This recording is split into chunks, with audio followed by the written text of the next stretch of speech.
Good morning and welcome to morning prayer on Saturday the 1st of August. If you are following the Bible readings for the traditional morning prayer, the Bible readings today are Psalm 20. Your Old Testament reading would be 1 Samuel 13, 19 to 14 to 15. And the New Testament reading is from Luke 23, 1 to 12. You'll guess that I'm not going to go with the traditional form of morning prayer this morning, as I just gave you those readings, because I just want to talk to you about something else, just to begin with, about prayer. And the tradition of morning prayer that you've been practicing most mornings, some of you, through lockdown, has been in place for hundreds of years. I first came across morning prayer when I was on the discernment process to ordination, when I went to see a spiritual director who was from a very different tradition from mine. She was Anglo-Catholic, and I didn't quite think I'd get on with morning prayer. She said to me, it's great to have this discipline of reading through these words, because this can always be in place. Our feelings can come and go and our prayers can waver, but if we have this model, it keeps us in good stead. And so for a lot of the discernment process for that 2 years, I did pray the morning office, the morning prayer. I have different ways of praying, and they do waver at times, but morning prayer is good. Today I want to, as I say, do something different. We can read, I've got loads of books here on prayer. These are actually not off of my bookshelf. I've got loads on mine. These are from the bookshelf at Holy Trinity. So please do come and have a look, have a browse and see what's on the bookshelf on prayer. But there is one place, there is one place where you will find your best instruction for prayer, and it is, of course, in the Bible. The prayers throughout the Bible give us heartfelt, in-depth insight into people seeking the real heart of God, people seeking justice, people seeking mercy. We know that Martin Luther King quotes from Amos when he says, "Let justice roll down like a river and streams of living water." I haven't got the quote quite right, but it's something like that. Well, the psalm that I'd like to read to you today is Psalm 139. Before I do that, I just want to remind us of the date. The date today is, as I said at the beginning, and you already know that, but dates have got a bit mixed up, haven't they, during lockdown? We don't quite know sometimes what day it is, although things are getting a bit easier now. The 1st of August.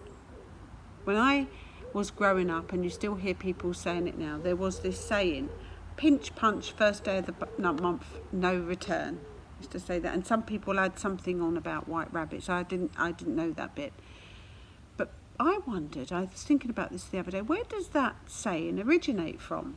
So I had a look and I found out that there were two possible places it's thought that it would originate from. And one is something in the 15th century to do with witches, and the other one was George Washington. This was interesting, that he used to go on the first day of every month and see the Native Americans, and he would take them some punch, and he'd put a bit of salt in the punch, or the drink punch with a bit of salt on it, and that was it. Pinch punch on the first day of the month, and the bit of no return, I don't think, was there, because he did return, and he would return and talk to these Native Americans and have times of seeing their culture and joining in with some of the things that they did. But we know that George Washington had an ulterior motive in mind, because he wanted their land. And here we see the atrocities of racism. We know that George Washington, the first president of America, owned slaves. And it's interesting to me that on this day, and I've just noted down the date because I won't remember, in 1834, slavery was abolished. But it wasn't really abolished. On that date, it was said that all children of slaves under the age of 6 were allowed to be free. Now, I haven't quite looked into how that worked, that these children could go free without their parents being freed. I haven't looked into that now. Maybe you could research that and have a look at that. But there wasn't really free. It was abolished, but was it really? It was illegal, but people still had slaves. And the atrocities from slavery has never really been addressed. And people still have the consequence after generation of generations of black bodies being dehumanised. In order for people to justify owning slaves, they'd had to buy into the lie that black people were less than human, that they didn't have a soul. And even the church at the time, we know, bought into that lie. And we stand on generations of this, and we know all too well that racism still very much exists today, even within our own churches. And this might seem shocking to you, but I've spoken to people of colour within our church, and many of you will know that I have grandchildren of dual heritage as well. And my daughter has had a racist remark made to her in this very church. I also have heard racist comments. So it is alive and well. And it has been referred to as the other pandemic, the other disease that infects us. As a church, we are going on a journey. We are going on a journey to eradicate racism from our church, and ultimately we want it from our communities, from our world, and we know that won't really happen until the kingdom comes. But this is a discipleship issue. To be fully the person God created us to be, we need to eradicate this from our hearts. And those of us who are white need to understand our white privilege. And these are terms that you've probably begun to hear. To help us on this journey, John Townsend has put together a 3-part Bible study, and it will go out to everyone on the mailing list today. And those who don't have email, over the next week or so, I will be posting this study through your door. And we'd ask that you would engage in this individually and as Bible study groups, so that we can look into the theology behind race and then engage with the challenge that we have before us. But you can read all you like, you can study the Bible, you can read the books that I've been reading on race matters, you can watch the YouTube films and engage with the life of Martin Luther King. You can do all of that and still not be changed. At the end of the day, unless our hearts are open and we seek to know what God wants us to do in this, unless we have a change of heart and a change of mind, we can't really fight against this. I want to read to us this morning Psalm 139. The Psalm of David. O Lord, you have searched me, and you know me. You know when I sit and when I rise. You perceive my thoughts from afar. You discern my going out and my lying down. You are familiar with all my ways. Before a word is on my tongue, you know it completely, O Lord. You hem me in behind and before. You have laid your hand upon me. Such knowledge is too wonderful for me, too lofty for me to attain. Where can I go from your spirit? Where can I flee from your presence? If I go to the heavens, you are there. If I make my bed in the depths, you are there. If I rise on the wings of the dawn, if I settle on the far side of the sea, even there your hand will guide me. Your right hand will hold me fast. If I say, surely the darkness will hide me, and the light become night around me, even the darkness will not be dark to you. The night will shine like the day, for darkness is as light to you. For you created my innermost being. You knit me together in my mother's womb. I praise you, because I'm fearfully and wonderfully made. Your works are too wonderful, I know that full well. My frame was not hidden from you when I was made in the secret place, when I was woven together in the depth of the earth. Your eyes saw my unformed body. All the days ordained for me were written in your book before one of them came to be. How precious to me are your thoughts, O God. How vast is the sum of them.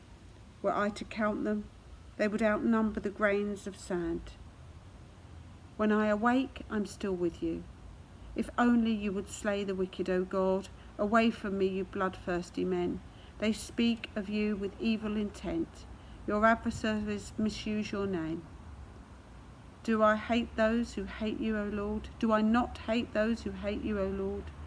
And abhor those who rise up against you? I have nothing but hatred for them. I count them as my enemies. Search me, O God, and know my heart. Test me and know my anxious thoughts. See, is there any offensive way in me, and lead me in the way everlasting. You see, this race issue is a heart issue. And you may very well be saying, well, I'm not racist. And maybe you're not. As a church, our journey is to become anti-racist, to be able to speak up for those who are suffering this atrocity, sometimes in really subtle ways. And so I'm going to ask you to switch this video off in a second, and I'm going to ask you to find a quiet place.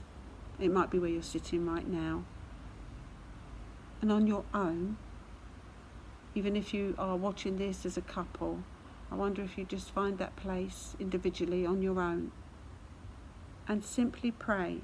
Open your Bible at Psalm 139. Look at verse 23 and 24 and read those words. And if you will, and if you're willing, ask God to search you, to know your heart, to test you and know your thoughts, to see if there is any offensive way, and lead you into the way everlasting. This is a dangerous prayer to pray, because God can show you all sorts of things. I prayed this prayer, I often pray this prayer, and even though I definitely thought that I was anti-racist, I thought I was, and when these things came to light after we witnessed, some of us, and saw on our news about the brutal murder of George Floyd, when we realised those things, some of us were challenged to the core to pray that prayer afresh. And I did see an offensive way in me. I saw that I wasn't what I ought to be.